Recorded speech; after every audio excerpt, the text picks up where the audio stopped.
Hello, everybody. Welcome to the Healing Waters podcast. It is a podcast where I further explain my poetry.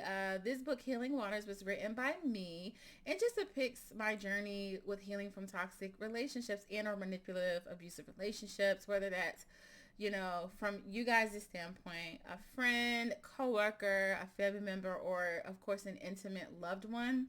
So yes, hopefully this gives you some clarity and you can connect with a lot of these emotions that I express within these poems, and it can help you grasp how you feel and process how you feel. This one is called Inner Child, and I know this is particularly one of my favorite ones as well because a lot of times when we don't have when we are like abused or manipulated as a child and we don't heal, we kind of bring that into our adulthood. So inner child is so important. A lot of times, like in these abusive relationships, we're like parenting our inner child, right? We're healing from those traumas that we experienced when we were younger. A lot of us come to that revelation that like maybe the reason why I'm in this toxic or manipulative relationship is because I am not healed from those traumas that I experienced as a child. Maybe I'm leaning a bit too heavy on him or her because I have a fear of abandonment, because that fear of abandonment is seeping out from unhealed portions of my childhood, right? So let's start. Inner child. Of a love I once wished for is a love I do lack. So yes, for those of you, of course, you could have experienced, a lot of like abuse, neglect, and things of that nature as a child, but there are glimpses when there's like that nostalgia of childhood. There's those glimpses where there's like nostalgia of childhood. So, of a love I wished for is a love I do lack. Yeah, so like now in your adulthood, you're realizing like I lack love, I lack confidence, I lack things of that nature. Confused and dazed, I float down swells of nostalgia, like I just said.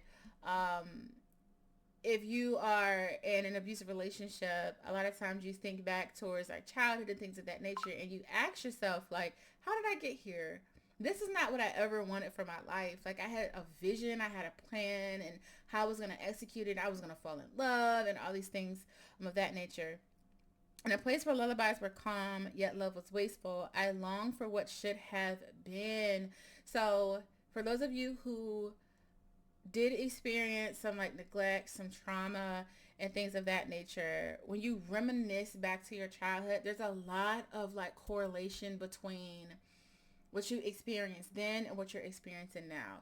And a lot of times, of course, that can carry those unhealed portions of yourself can carry over into your adulthood, and they can unhealthy. Because I do believe like trauma does manifest itself like in many different ways. This is from a spiritual perspective. Science will like diagnose and label and things of that nature, but I think it's all spiritual. We're just dealing with different spirits that have manifested trauma in different ways. But uh, what I mean is that there's a correlation there, right? And you could have even been like stuck in that comfortable place where that those like unloved portions of yourself or that those behaviors that were exhibited toward you, you think it's normal. So like as you grow, that's what you look for, right? I long for what should have been. Matured in thinking, yet hanging on the notion of sorrow, empty spaces of me float to the top. Oh my goodness, like matured in thinking. You're an adult, you're mature. Um, you've grown, your personality is very in depth, but you are sorrowed. Why are you sorrowed? Like, why are those empty spaces like floating to the top? Like, what is happening, right? Should have becomes could haves, and excuses are perceived lies. So now you're in a space where not only are you like reminiscing back to the trauma, back to the lies, back to the deceit, like once again, you're making that correlation to what's happening now. It's the same thing occurring. Resent threatens to pressure me while forgiveness always misunderstands me. So now you're resentful. You're resentful. Like you have a bitterness there's a bitterness underneath the surface. There's unforgiveness beneath the surface.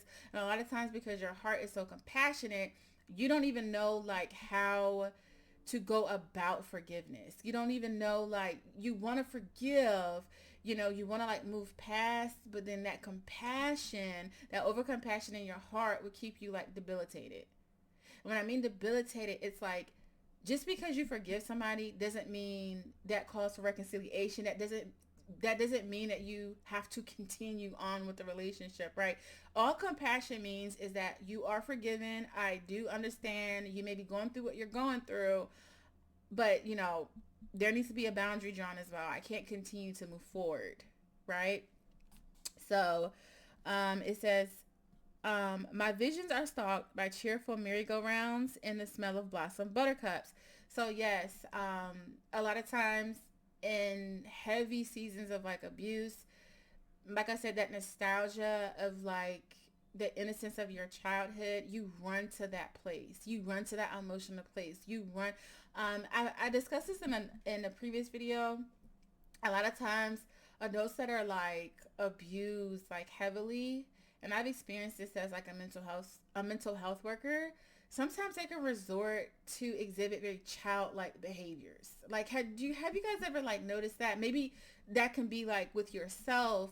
You resort back to a childlike way of thinking of things, or like a childlike way of processing your emotions, because that is like a safe space, right? There we go again with that reparenting, or even parenting that inner child.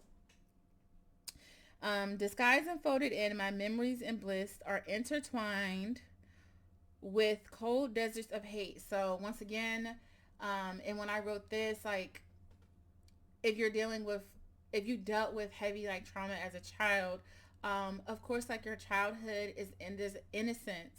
We only get one childhood. There's like an innocence. Well, I would say we get two, like as children of God, but your innocence was like robbed from you. Um, I'm sorry, guys. There's like a distant train. Your innocence were like robbed from you, but like there is memories of bliss. Like there's nothing like childhood, right? There's nothing like it, right? So even though like there was like abuse there was trauma there, there's something so beautiful about the innocence of being a child, right? And a lot of times, a lot of individuals who are abused, like I said, will float back to those memories and things. And a lot of times, like I said earlier, childlike behaviors can come up to the top. Okay. And I say this because, like, have you ever seen like a very manipulative and abusive person who's with an individual who does exhibit some childlike behaviors, right? They have a type of innocence about them, and they don't seem very what's the word I'm looking for? I don't want to say like matured, but it's almost like it's like debilitating. Like they have like ran to that space for shelter. Um, my memories of bliss are intertwined with cold deserts of hate. So once again, it's that kind of like swaying. And then once again, the correlation between what you're going through now. So you could have gone through bliss and then hate in the midst of childhood, right? Rippled crystal streams of harsh words become pools of confusion. Rippled crystal streams of harsh words become pools of confusion. So you're a child, right? And as a child, we're supposed to be loved, nurtured. We're supposed to be poured into, guided. We're supposed to be like ushered down the right path. But when you have somebody that is like a guardian, a parent, someone that you love that's abusing you, confusion will pour in, because now you're thinking like, well, you're supposed to love me. And this is why I believe like the knowledge of love is within all of us, because even children know when like, hey, like something is off. You're supposed to love me, and I'm confused because you're not treating me too good, but I still love you. You know what I mean? It's just, oh man. And ripened cotton fields of abuse, I can no longer run free. So as an adult, your like inner child is still hurting. You're still hurting. Like that inner child, that innocent, like you're still bleeding on the inside. And until you get to a place like in your healing journey where you literally tell yourself like, and this is what helped me. I told myself I'm a child of God. So I'm growing in spirit now. Like I'm outside of the flesh. Like I'm growing in spirit. Like, so no, it's no longer a inner child, right? I'm a child of God. So it is like manifested. It is like my whole life. It's become my whole life. And that's what literally helped me heal those like unhealed portions of myself. It's become my life. So like as I walk with God, the healing naturally occurs, right? Because I've been reborn in the spirit. Therefore, I could pamper those like unhealed portions of my childhood, unhealed portions of myself, right? It's like that old me has passed away. And now I understand what it truly means to be a child, right? Because as a child of God, I won't get hurt. I won't get neglected. I won't get forsaken. So that's what helped me. I am stuck in between hopeful, happy places and quiet storms. So when I wrote this, I'm pertaining to like childhood and the now. So I am stuck between hopeful, happy places. So you know, like when you're a child and you're just so hopeful.